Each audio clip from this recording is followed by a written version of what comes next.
Salut à tous. Bon ben ce matin on s'en va au boulot sous la neige. Ouais, c'est... Le film c'est plutôt rare d'en voir dans le Tarn.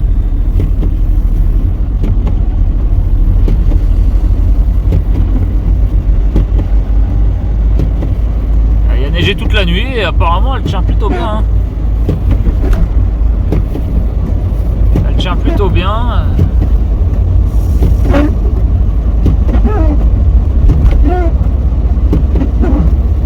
Elle tombait à gros flocons il y a encore une minute quoi. Je sors le téléphone, je dégaine vous faire 2-3 images et bim, il n'y a plus rien. Et vivement l'été, hein. Vivement l'été.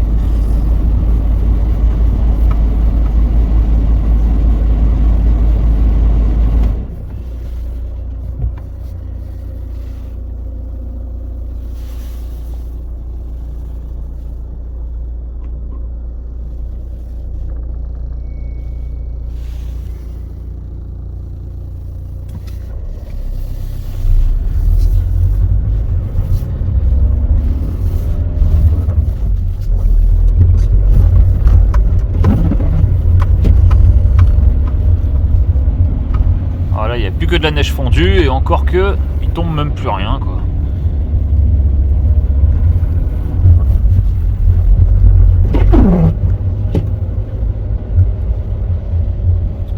Bon allez, il est actuellement 4h30 et puis bah là je m'en vais au boulot quoi. Allez, si c'est pareil pour vous, je vous souhaite bonne journée.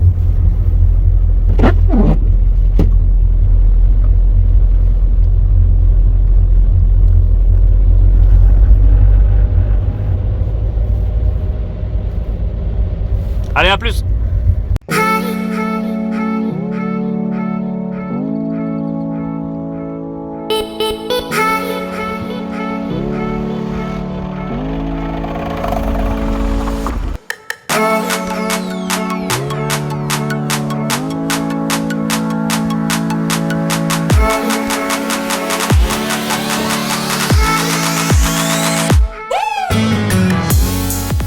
Bonjour à tous et bienvenue dans cette nouvelle vidéo. J'espère que vous allez bien. Aujourd'hui, petite vidéo très simple. Est-ce compliqué de voyager en Italie? Cette vidéo fera référence aux 2 précédentes vidéos que j'ai mises sur la chaîne il y a peu de temps sur le road trip italien.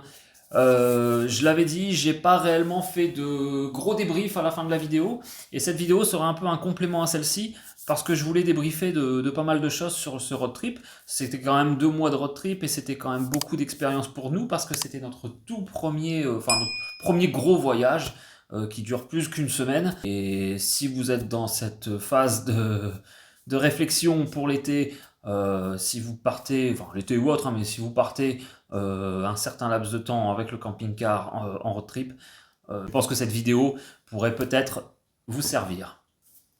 Donc premièrement, a-t-il été compliqué pour nous de voyager en Italie? Non, pas du tout. L'Italie, c'est un pays très très facile, je dirais, pour un premier road trip comme le nôtre. Les autres seront peut-être un peu plus compliqués, mais celui-ci, non. Franchement, non. Ça s'est super bien passé. Alors, c'est pas du tout plus compliqué que la France pour dormir. Bon, alors nous, on part du principe qu'on partait en sauvage. Hein. Tout de suite, je mets les choses au clair. Nous, le camping, ça nous aurait... comment dire ça nous aurait plombé un peu les finances dans le voyage. Vous trouverez des campings, vous trouverez des camping-car park, tout comme en France.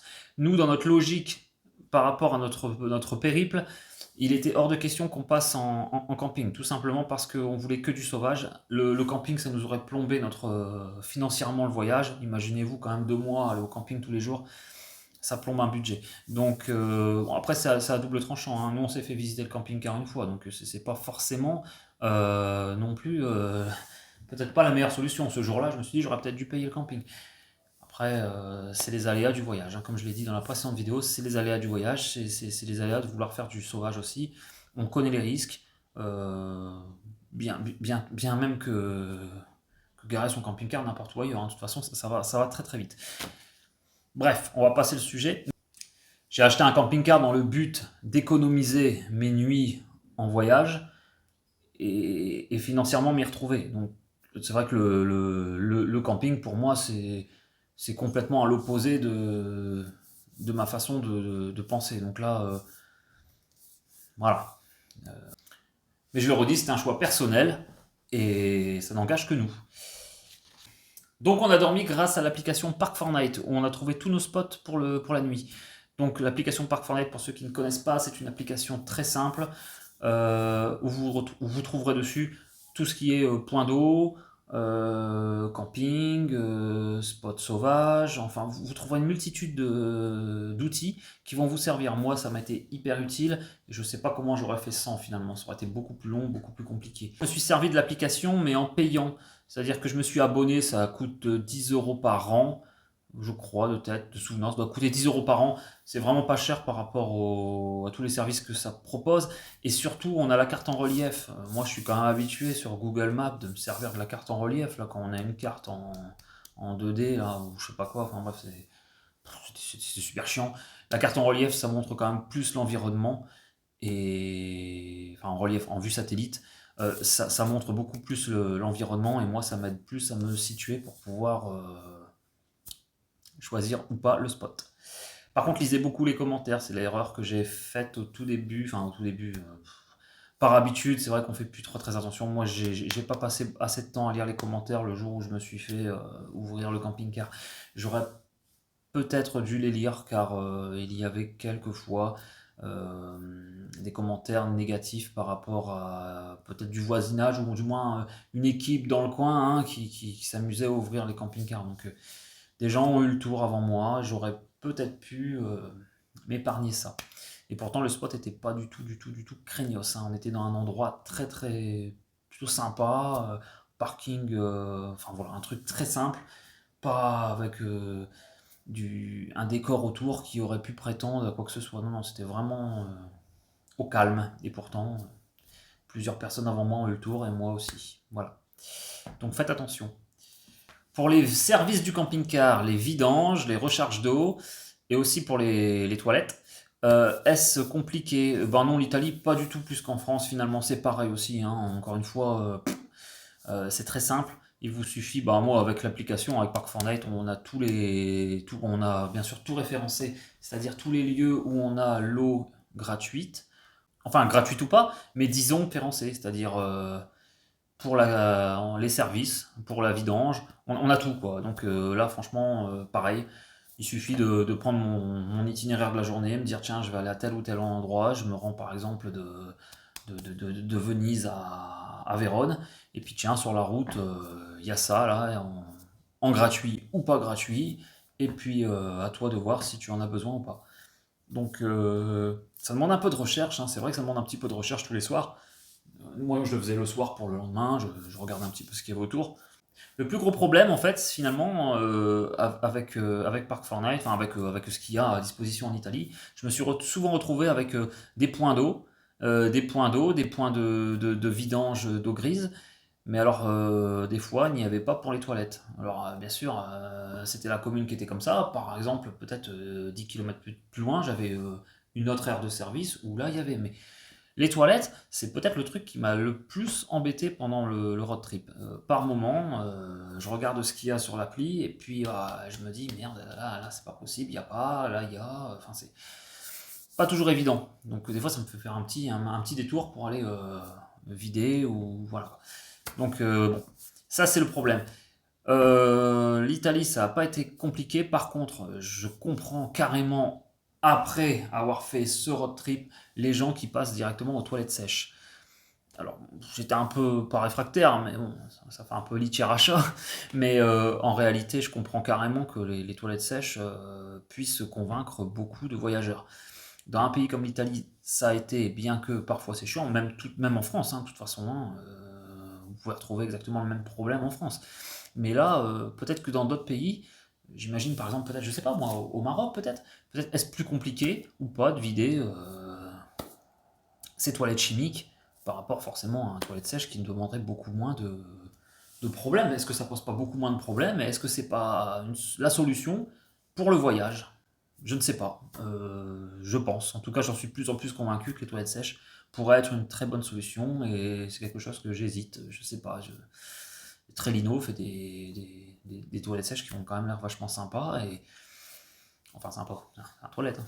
Mais voilà, quoi, ça a l'air assez efficace. Et puis, pourquoi pas. Enfin, en tout cas, ça laisse réfléchir quand on part longtemps et quand on part peut-être même dans certains pays qui sont peut-être plus compliqués que d'autres.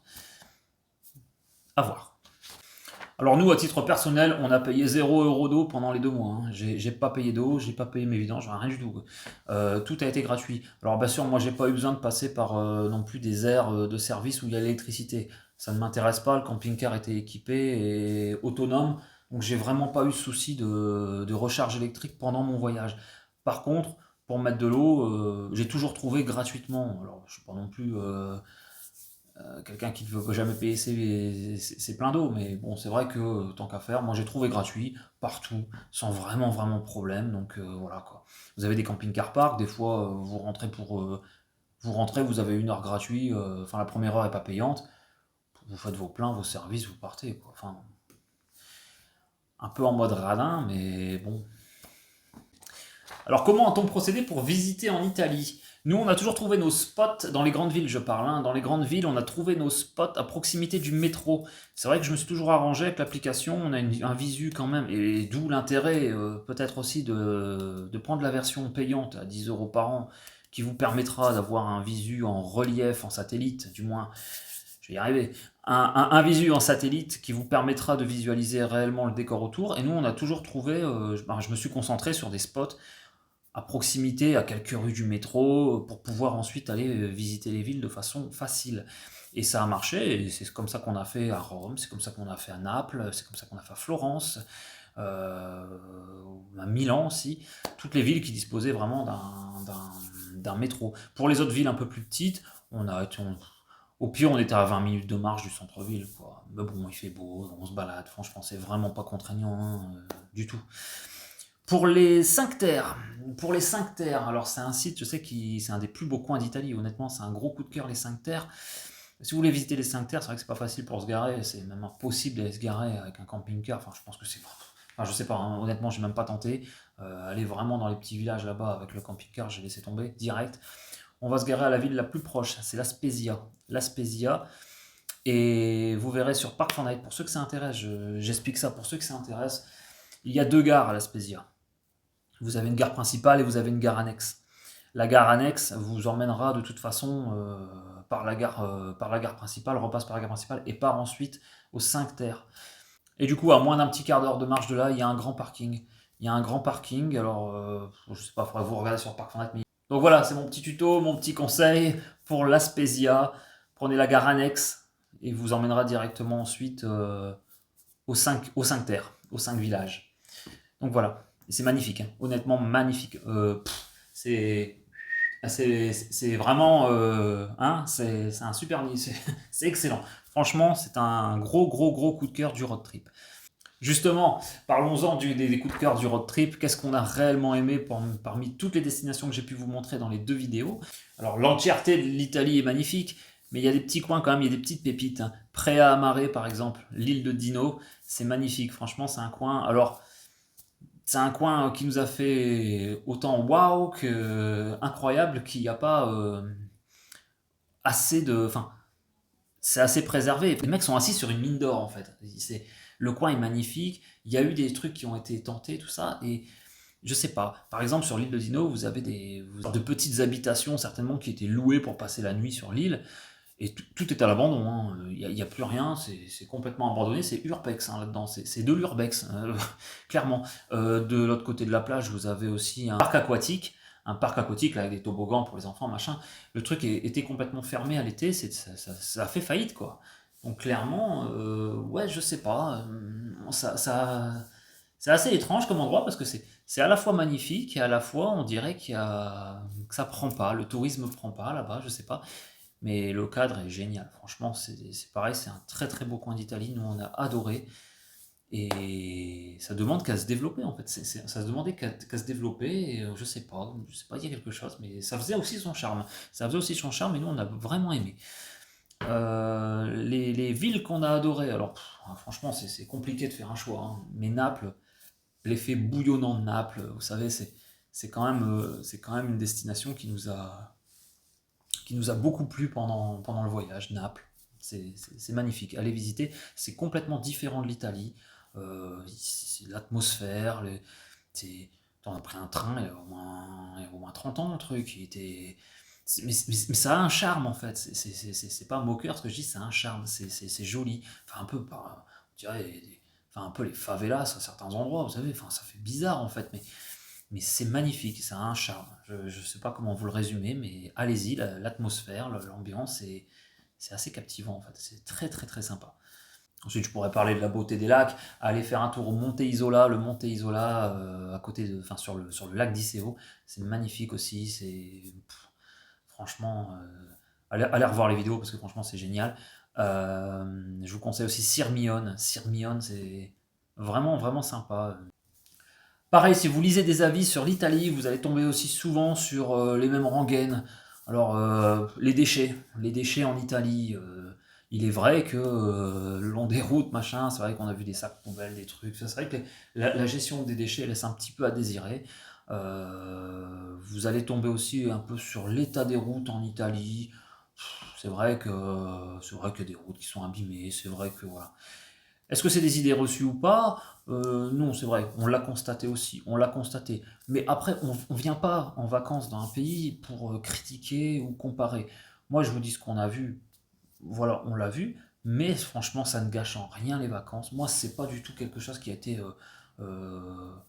quelque chose qui m'a choqué particulièrement. On l'a vu. Je l'ai lu avant de partir, je l'ai constaté. Si vous aimez voyager, voilà, hein, vous n'allez pas vous arrêter à chaque fois que vous allez lire un truc, vous dire ouais, ben ouais, il y a ça, il y a ça, il y a ça, il y a ça. Alors si c'est ça, reste en France et puis c'est tout. N'y va pas non plus spécialement pour toujours comparer avec la France. Alors c'est vrai qu'on a cette habitude de comparer juste parce que nous, on vit dans un pays et on est dans un autre. Alors on se dit ah oui, mais c'est différent de la France, machin, bien sûr. Mais heureusement d'ailleurs, sinon il n'y a aucun dépaysement. Mais ça ne doit pas être quelque chose qui doit vous bloquer pour aller par exemple faire un tour en Italie. Non, l'Italie est magnifique, les Italiens ont été très accueillants, nous on a surkiffé ce voyage et ça nous donne encore plus envie d'aller en découvrir d'autres des pays. Donc non, vraiment, allez-y, il n'y a aucun problème, l'Italie c'est magnifique. Pareil, dans les restaurants en Italie, vous serez certainement surpris de payer une taxe sur les couverts. Quand on va en Italie, on paye au restaurant une taxe sur les couverts. C'est assez étrange, ça nous a surpris la première fois, on s'est dit qu'est-ce que c'est que ça? Et en fin de compte, bon, ça remplace un peu le pourboire, bien que les pourboires, ils les prennent, hein, vous inquiétez pas. Mais voilà quoi, il y a une taxe comme ça sur les couverts. Dès qu'on rentre dans un restaurant, n'importe lequel, même une petite pizzeria, vous aurez une taxe de 2-3 € des fois sur les couverts. Après, je vais pas non plus vous faire un petit check-up sur la gastronomie italienne, elle est assez cotée et il en parle partout pour vous dire que c'est délicieux, donc inutile que je m'étale dessus, hein. Ça me manque par contre. Ça me manque remanger une pizza ensuite en France. Ah, tu vois, à titre de comparatif, là on peut comparer mais dans l'autre sens. Quand tu reviens, t'as plus envie de manger une pizza en France pendant un moment, hein. C'est bon quoi, hein. Faut pas déconner. Quels sont nos regrets? Alors nos regrets, on n'en a qu'un par rapport à ce road trip, c'est de ne pas avoir pu faire la Sicile. C'est ce qu'on devait faire de base. Le road trip devait être différent. On devait aller jusqu'en Sicile, on devait aller voir les Pouilles, remonter jusque Bologne et à Bologne couper et rentrer. Nous, au final, on a été jusqu'après à Amare et ensuite on a coupé direction les Pouilles. On a longé tout le bas, on a été jusqu'aux Pouilles et ensuite on est remonté comme prévu, direction Bologne, mais ensuite Bologne-Venise, on a fait la tournée des lacs, Milan, et après on est reparti. Voilà, pourquoi on n'a pas fait tout ça? Parce que malgré tout, 2 mois, ça peut paraître très long et au final, ça va très vite. Financièrement aussi, ça part très vite. Et puis voilà, c'était notre premier. Du coup, on s'est dit voilà. Mais par contre, on le refera. Je pense qu'on ira voir la Sicile, c'est sûr et certain. On ira voir Capri, qu'on n'a pas été voir non plus. On peut pas tout voir, hein. Malgré tout, en 2 mois, on peut pas tout faire. Même si on en a fait beaucoup, on peut pas tout faire. Alors notre regret, c'est ça, c'est la Sicile. On l'a pas fait. Mais bon, c'est parti remise, hein. On va remédier à ça dans quelques années, je pense. Je pense qu'on y retournera. Alors pas tout de suite, parce qu'il y a d'autres endroits à voir, pas que l'Italie. Mais la Sicile, bien sûr que si, on ira la voir. Donc voilà, je pense avoir fait le tour de tout ce que j'avais à vous dire sur notre road trip en Italie. Si j'ai oublié des choses et que vous avez des questions, n'hésitez pas à me les poser en commentaire, je réponds à tout le monde, il n'y a aucun problème. N'hésitez pas à vous abonner pour voir la suite. Dans la prochaine vidéo, ce sera une vidéo qui sera consacrée un petit peu aux batteries lithium d'AliExpress que j'avais achetées. Je vais faire un point là-dessus, j'ai envie d'en parler, et puis vous expliquer un petit peu ce qu'il en est. Est-ce qu'elles sont bien? Est-ce que ça valait le coup? Est-ce que ça vaut pas le coup? Vous le saurez dans la prochaine vidéo. Sur ce, on vous fait des bisous. À la prochaine! Si t'as aimé cette vidéo, like, commente, abonne-toi.